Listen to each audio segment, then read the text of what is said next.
Saudara yang terkasih dalam Tuhan Yesus, saya hanya bawa refleksi pada malam hari ini. Saya punya seorang teman yang saya harus cerita, ini bagus untuk teman-teman muda. Dia dari keluarga yang broken home akibat divorce, perceraian. Dan dia mencari jati dirinya dengan caranya. Dia sampai terjebak dalam drugs addiction, obat terlarang. Dunia minum itu bagiannya. Saya berkenalan dengan dia waktu masih di Ponain. Singkat cerita, satu kali dia datang ke tempat saya melayani di Amarasi. Saya ajak dia ikut. Kebetulan waktu itu ada perjamuan kudus. Saya waktu itu masih pimpin 2 jemaat. Di jemaat yang atas yang lebih kecil, saya bawa dia. Waktu dia ikut perjamuan, dia diam, dia tenang.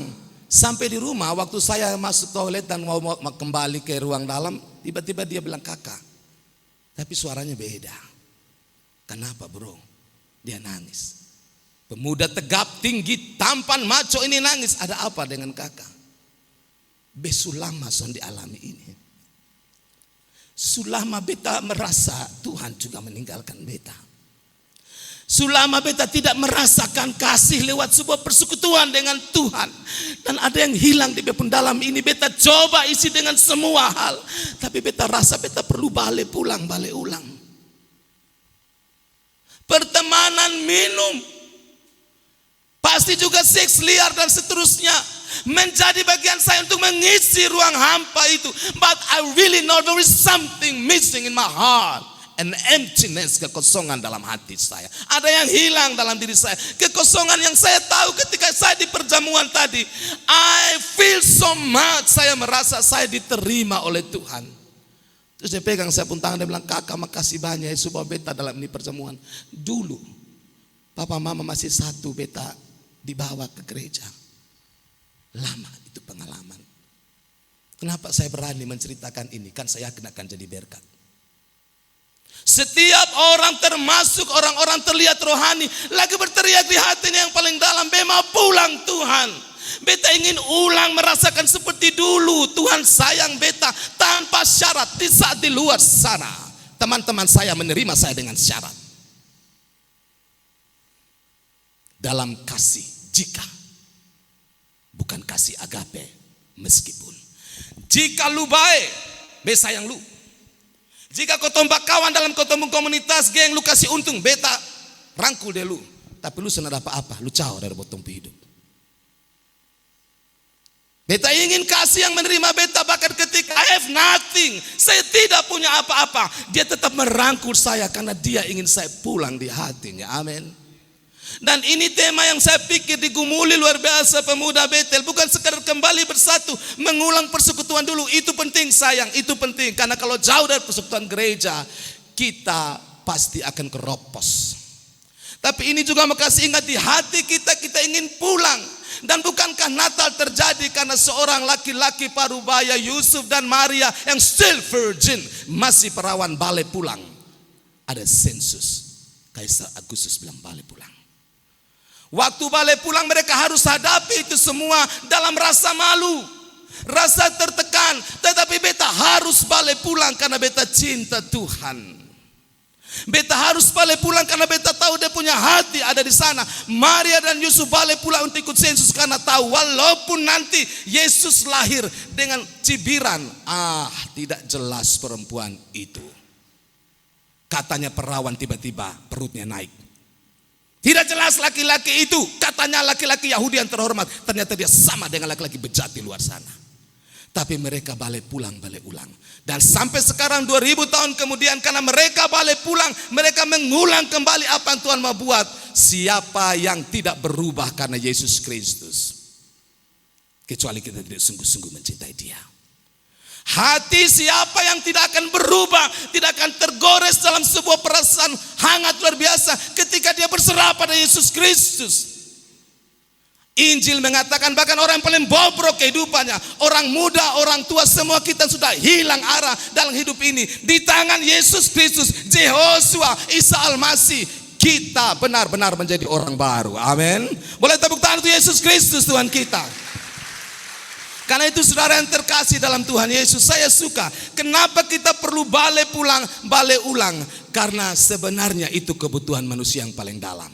Teman-teman muda pernah biasa hadir di pesta-pesta, so pastilah itu ketumpung kebiasaan yang tidak mungkin diubah. Ada sebuah lagu yang dari tahun 80-an, kadang-kadang masih muncul rada-rada zaman sekarang. Itu tentang balik ulang. By the rivers of Babylon, there we sat down, yeah, everywhere, when we remember Zion. Itu dinyanyikan dalam versi reggae oleh Bonnie M. Tapi lagu itu adalah lagu tangisan Israel waktu mereka berada di Babel. Kotong mau balik pulang di tepian sungai Babylon. There we sit down, remember Zion, mengingat Sion, Yerusalem yang hancur. Di sudut-sudut kehidupan dalam prolog awal tadi, ada yang sudah sukses, ada yang sudah jadi orang hebat, ada pemuda-pemuda yang dulu mungkin biasa-biasa sekarang jadi orang yang benar-benar jadi panutan. Tapi dari Indo beta mau balik pulang, beta mau balik ulang, beta mau terus kembali merasakan kasih sayang Tuhan. Dan ada baiknya tema ini menolong kita sepanjang tahun ini. Dengan balik ulang, kita diingatkan bahwa sebenarnya botong mau buat apa saat ini hidup. Kotompu hati paling dalam mencari Tuhan. Saya sering sering merasa luar biasa dengan ini seorang bernama Philip Yancey, dia belum begini. Bahkan laki-laki muda, termasuk laki-laki tua, yang mendatangi rumah pelacur untuk mengetuk pintu seorang pelacur. Sebenarnya dia mencari Tuhan. Sebenarnya dia mencari Tuhan untuk mengisi hatinya yang paling dalam. Tapi dia cari di tempat yang salah. Dia cari pada orang yang salah. Karena itu dia tidak menemukannya.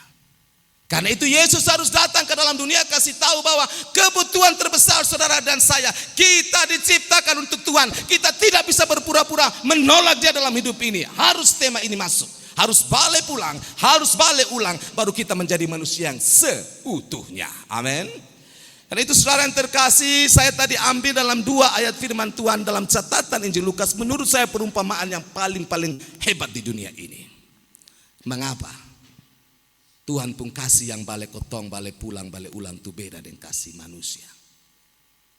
Tuhan pun kasih itu dia cari kotong waktu kotong su hancur sendiri doi leh. Waktu mungkin terkapar di jalan, orang bilang su overdosis, lagi sedikit su mampus. Waktu saat itu kita bilang tete manis, ingat beta, percayalah waktu itu Tuhan ada. Amin. Tete manis pun kasih waktu bilang, ini orang-orang dan perempuan model begini lama-lama karena penyakit mati cepat karena perempuan terlalu sudah betul hidupnya. Betul, itu dia punya hukuman. Tetapi ketika perempuan-perempuan nakal berseru pada Tuhan, Tuhan jamah hatinya dan dia sembuh. Dan Injil kasih tahu bukan kotong yang cari Tuhan supaya kotong balik ulang, tapi Tuhan turun dan cari kita. Saudara catat baik-baik. Injil kasih tahu, bukan saudara dan saya yang cari Tuhan. Kristen tidak mengajari saudara saya yang cari Tuhan, tapi Tuhan yang cari kita. Amin. Natal kasih tahu bukan saudara dan saya yang buat proposal supaya bilang juru selamat turun selamatkan kami. Tanpa buat itu, setelah 400 tahun Tuhan tidak bicara. Sejak zaman Maleaki masuk catatan Matius, Tuhan turun langsung. Dia ambil tempat paling rendah, palungan, supaya kita perlu berlaku seperti anak kecil ketika datang pada Tuhan. Tunduk sedikit, baru lihat ada tete manis di situ. Amin. Jadi Injil kasih tahu soal balik ulang. Tuhan cari kotong, bukan kotong yang cari dia. Dan saya bangga mengkhotbah kali ini menyampaikan ini tentang Tuhan Yesus kita yang dahsyat dan luar biasa.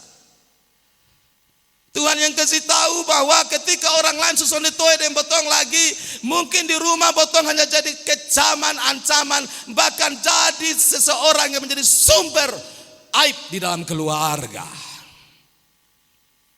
Tapi selama kita tidak menyerah dengan Tuhan, Tuhan pasti mendapatkan teman-teman dan saya. Amin. Saya tidak kenal banyak muda-mudi hadir pada malam ini, tapi Tuhan tahu hatimu sayang. Dan saya sangat percaya, kita percaya teman-teman datang dalam cuaca seperti ini karena di hati kita yang paling dalam ada kerinduan untuk balik pulang dan balik ulang. Luar biasa. Kita berharga di mata Tuhan. Dia sayang kita tanpa syarat. Kenapa saya ambil Injil Lukas ini? Karena di ending cerita setelah anak muda ini, lebih tepat anak bungsu ini menghabiskan segala-galanya, teringatlah dia akan papanya. Be pulang pibe bapa. Semua sun terima betale. Dulu be ada doi banyak. Dong datang puji-puji beta. Dong datang bilang, you are my best friend. You teman terbaik. Sekarang besok ada apa-apa dong buang dengan beta. Dulu beta traktir semua orang dong makan dengan semua semau-maunya. Dong bersuka cita. Sekarang bahkan beta ketika tidak punya apa-apa untuk mengisi perut dengan ampas babi saja. Orang sudah kasih dengan beta. Dalam posisi terpuruk seperti ini. Ayat 17 bilang dia ingat dia pun bapa. Be pulang. Beta pulang pi dia. Saya membayangkan orang-orang yang rapuh. Anak-anak muda akhirnya tidak tahu seperti apa. Akhirnya harus mencoba gantung diri. Mencoba menghabisi dirinya. Saya percaya kalau kita cukup peka di saat itu. Tuhan ada di depannya untuk katakan, saya masih ingat kamu. Saya tidak lupa kamu. Jadi beta pulang pibe bapa. Beta kasih tahu bapa, beta su berdosa pada bapa dan pada surga. Saudara lihat. Untuk balik pulang dan balik ulang, pikiran kita pertama-tama tertuju pada Tuhan. Tertuju pada surga. Karena di atas segala-galanya sebenarnya kita tidak berkhianat pada orang lain. Tapi kita sedang berkhianat pada Tuhan. Amin. Saya tidak bicara soal lembaga gereja saja. Karena banyak dari zaman ini orang-orang muda bisa saja keluar ke sana ke lembaga gereja ini. Denominasi ini. Itu dengan cara mereka. Tapi saya hanya mau bilang begini. Kiranya dalam pertolongan Tuhan. Benar-benar saudara menemukan Tuhan di sana. Benar-benar itu Tuhan yang sebenarnya yang saudara temukan, yang bisa mengisi relung hati kita yang paling dalam. Sehingga perasaan untuk balik pulang dan balik ulang terwujud di sana. Refleksi yang berikut, kenapa saudara perlu balik pulang pada Tuhan? Saya yakin 90% orang-orang muda yang hadir malam ini pernah dikecewakan. Yang tampan, yang cantik. Oleh orang tua, oleh kakak atau adik, oleh sahabat, oleh dia kekasih hati. Di sudut kekecewaan itu, saudara bisa menemukan seorang yang bisa dipercayai. Namanya Yesus. Setiap hari kita mendengar banyak janji-janji palsu orang ungkapkan. Kata-kata manis, bualan, dan kita kecewa. Di saat itulah kita bisa balik pada dia yang tetap benar. Karena dia berkata satu iota pun tidak berubah dari firman Tuhan. Kristus tetap sama dulu, sekarang, dan selama-lamanya. Karena itu pantas saudara datang kepada Yesus. Saudara berpulang kepada Yesus. Karena saudara tahu Tuhan punya pelukan itu paling hangat. Paling. Saya punya pengalaman waktu saya sakit sampai seperti ini. Dari seorang anak bungsu di keluarga 12 orang, saya paling bungsu. Ketika saya sakit dalam kesendirian karena tidak bisa melihat. Waktu itu saya merasakan benar-benar dia hebat. Really. Dia yang masih setia. Orang lain temukan kita waktu kita bagus. Waktu kita bisa jadi pembicaraan yang hebat di luar sana. Tapi Kristus menemukan kita. Waktu kita bahkan sudah tidak bisa mencintai diri kita. Karena kita tahu. Kita bisa bohong dengan semua orang. But I cannot lie to myself. Amen. Di depan orang beta, I can show that I'm a good boy, good girl. But I cannot lie to myself. Di depan orang lain saya bisa katakan saya anak baik. Laki-laki baik, perempuan baik. Tapi di sudut hati yang paling dalam saya tahu, saya berbohong pada diri saya. Karena saya telah menolak Tuhan dalam hidup ini. Saya bicara dari hati untuk sayang semua malam ini. Saya tidak mau menghakimi teman-teman yang hadir malam ini, karena saya tahu masing-masing kita datang tidak ada yang merasa pantas di hadapan Tuhan. Amin.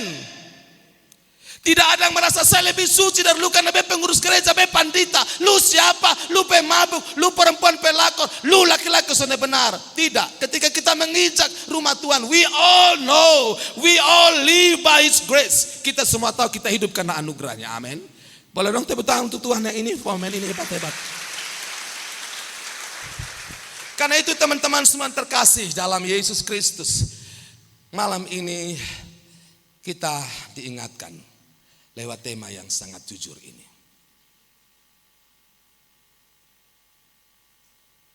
Apakah kita masih di jalannya Tuhan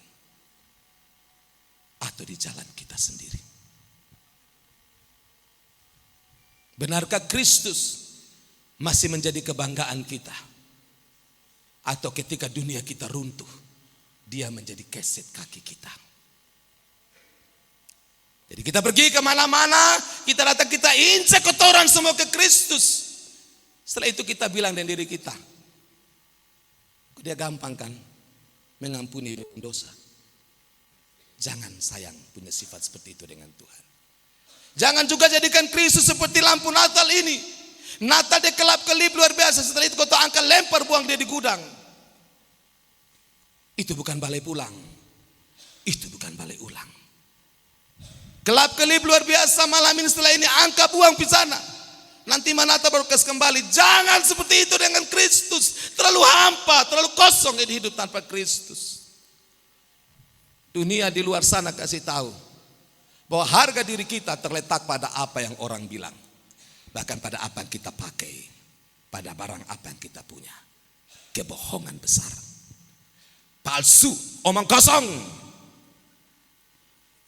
Harga diri kita terletak pada Kristus.